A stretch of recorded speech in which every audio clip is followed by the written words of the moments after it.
How y'all doing? Okay, let's imagine a scenario here. It's feudal Japan, and you just happen to be born within the samurai class.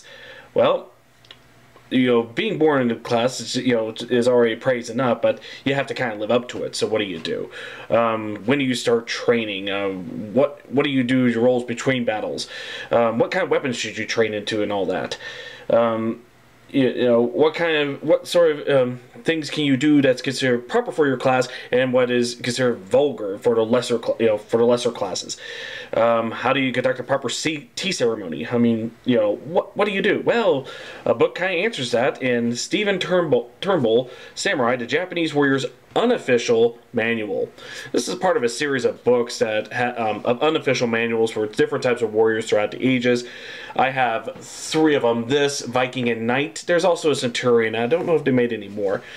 Excuse me. But Thames and Hudson are the publishers of this, and it's written as a book that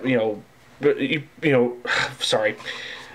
It was written by in a way that could have reflected a real book from its time. Let's see, Lord Tokugawa Hidetada. Sorry if I'm mispronouncing this right. The Shogun of Japan, he asked the Chamberlain to write a book that tells every young samurai how to properly be a samurai. So it's kind of a mockumentary in a sense. So here's a supposed author of the book. And he tells you, what is expected of you, what you need to do, how you need to do it. He gives plenty of examples through actual real history of, events that should be done, like what sort of ways can you commit suicide? How do you, proper sword basics, techniques. But also other weapons you could train into. He even shows how you get into your armor. Let's see if if I can find that spot.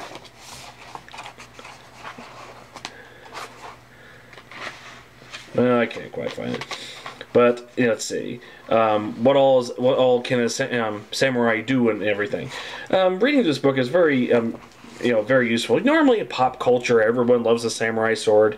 And yeah, I do too, but I got more interested in studying feudal Japan itself. This is a great book to teach you what all the samurai were expected to do and how they did it. Because another thing you should learn in history is that so much is, we kind of look back and what we think is a positive aspects of this. But I think another thing is that there's many things about the samurai we cannot accept today. The different forms of torture, how they treat the other classes. It's just not.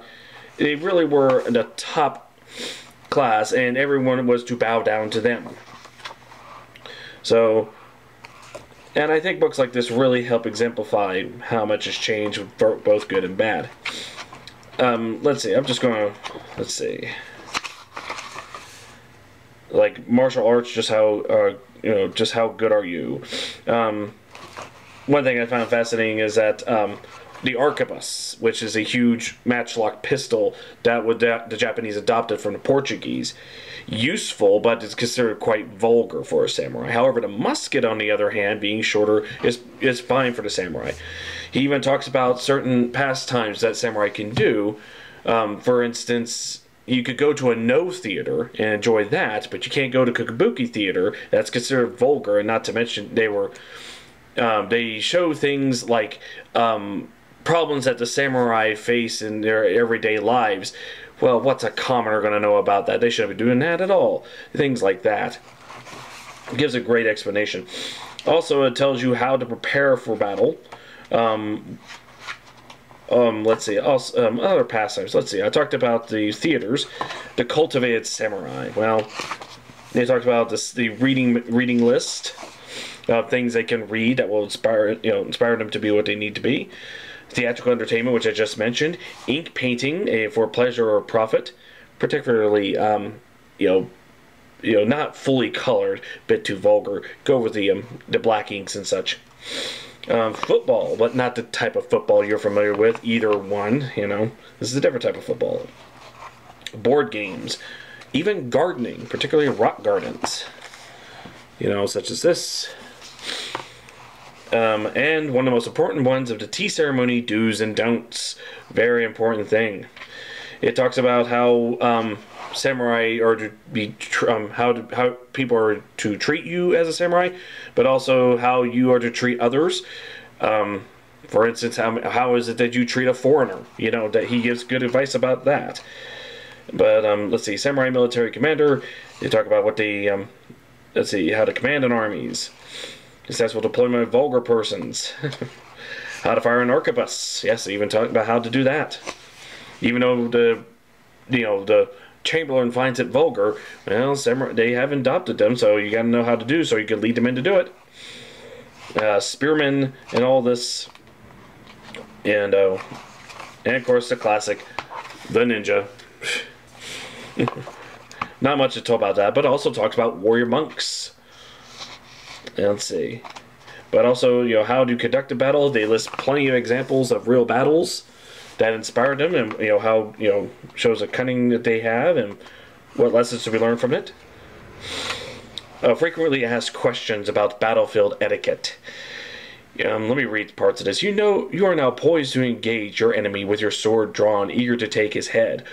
All you are waiting for is a command to advance. What thoughts are now passing through your mind? Let's deal with some frequently asked questions concerning this precise scenario and immediate events that may have preceded. Should I have slaughtered my wife and children before leaving for battle?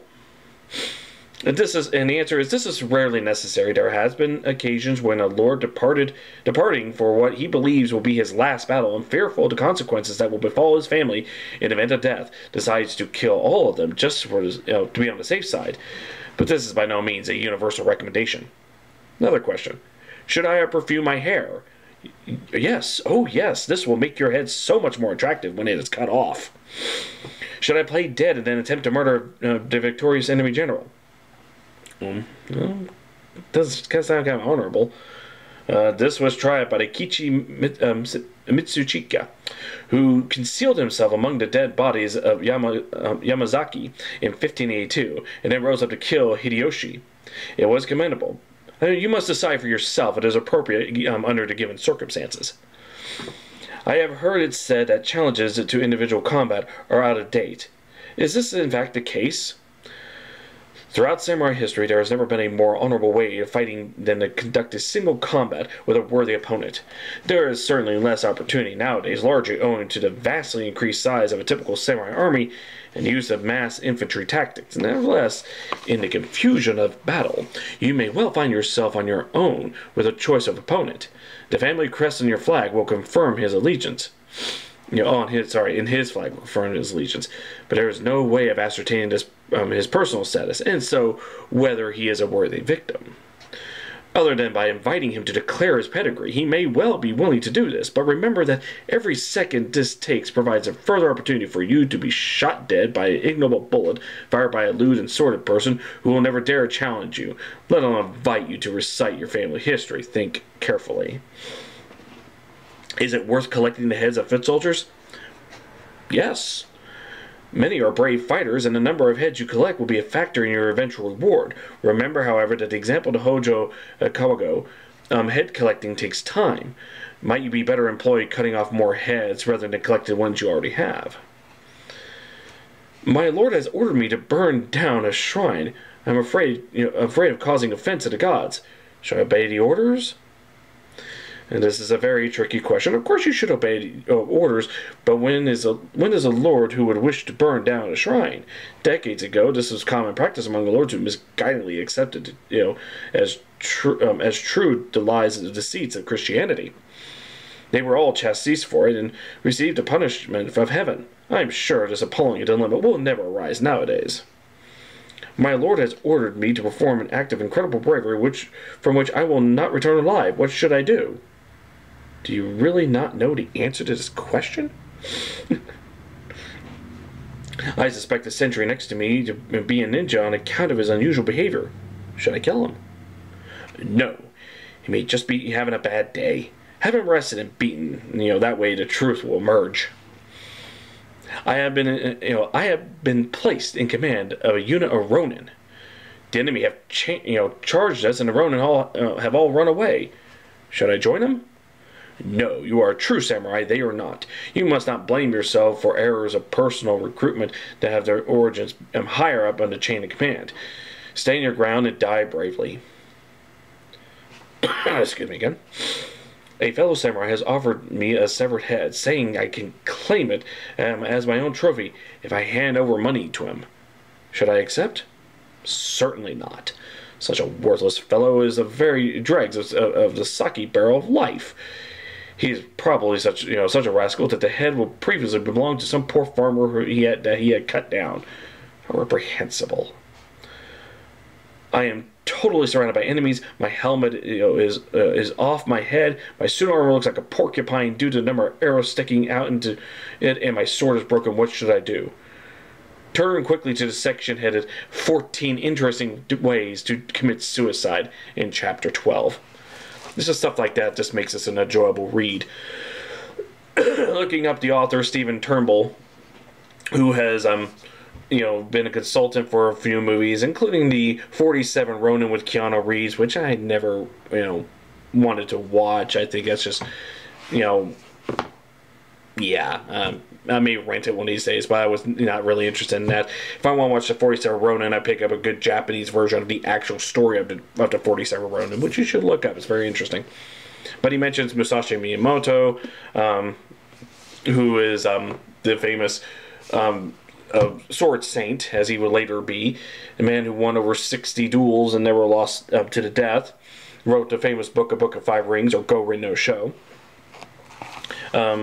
This book also goes through not just fighting techniques, what type of unarmed combat, what type of armed combat to go through. They also talk about how to get information from people through torture. In this case, you do scourging, where you just beat the living daylights out of it. Hugging the stone, where a person is tied and on his knees. Let's see. Well, let me read this. The criminal is made to kneel on a platform with sharp, three-cornered wooden batons in front of a pillar to which he is tied. Stone slabs are then placed across his thighs. 5 should be an ample to induce confession, but 10 are known to have been used on some stubborn persons. Yeah. And it gets worse. There's the lobster, tied in such a way to where, be quite uncomfortable. And get this. Take note of the skin color, which over a few hours should change from red to purple to dark green. If it then passes to white and his death is imminent, so the rope should be untied. And if all that fails, there's always suspension, tied in a very uncomfortable manner. And there's plenty of illustrations. Especially a small section in the center when it shows many of the colored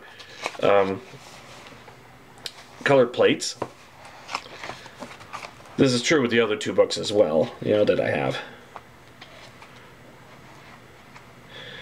But it also kind of gives the idea that you don't see show up too often unless a movie is all fantasy or more historical. And that is, this is almost kind of off note, that people back in his time lived a very superstitious time. So you don't find too much movies where, as people at that time are going around, you don't see them showing their fears as a superstition. The Chamberlain, who wrote the manuscript, or this mockumentary book, he talks about, how many of the spirits, like if someone defecates on the road, the next day it's gone, well, a spirit ate it. That's proof that these things exist, so you should take precaution. Even on a tea ceremony, you should have signs, respectfully telling the Tengu spirits and all that to not interfere, and so to maintain tranquility. But if anything, if you're interested in samurai culture here, this is a very good, quickly read guide about what all is expected to be a samurai, without giving too much detail into very martial arts itself. Give it a go, and one of these days I'll probably read the other 2, and maybe pick up the copy of the Centurion one. But I don't know about that one. But not that I'm not interested in the Centurion, but I don't see these books rarely on the shelves anymore. So I'll just probably read the ones that I have, which is the Knight and the Viking. So there you go.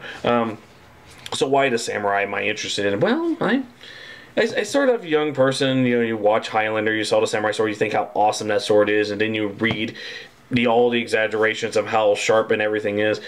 But then eventually that interest turned into reading about feudal Japan. And my father and I got into a lot of the samurai movies, particularly Akira Kurosawa, which I discovered almost a year after I graduated high school back in '99. My father showed me Akira Kurosawa's Ran, which is the director's take of King Lear. Loved the living daylights out of it, which is funny because the weekend I came over to my father's house and I saw that weekend, and then the Monday after that, news came out that Akira Kurosawa died. Like, what bad timing of this. But we still looked at many of his other films. I watched Seven Samurai, Yojimbo, Senjuro, Rashomon, and of course with Akira Kurosawa you get Toshiro Mifune, the great late actor there who died a year before Kurosawa did, and we got into his acting work, and my dad got me the Samurai trilogy. Forget the director's name, but Toshiro Mifune plays Musashi Miyamoto himself. And of course, we watched some of the more what they call Chambara films, where like Zatoichi, which are fun to watch. But I collected Lone Wolf and Cub, so I definitely do like reading about feudal Japan. But I think it is an important thing to not praise any one part in history as, oh, what a great time this would be, because no section is perfect. And reading a manual like this, you can see a few things that, it's a good thing we kind of moved on from that, but we still remember it. So, but first I don't know what to say about that. But go ahead, Samurai: The Japanese Warrior's Unofficial Manual by Stephen Turnbull. Give it a go, and hopefully that'll build up your interest in about the time period and everything. Thank you all for watching. You have a nice day.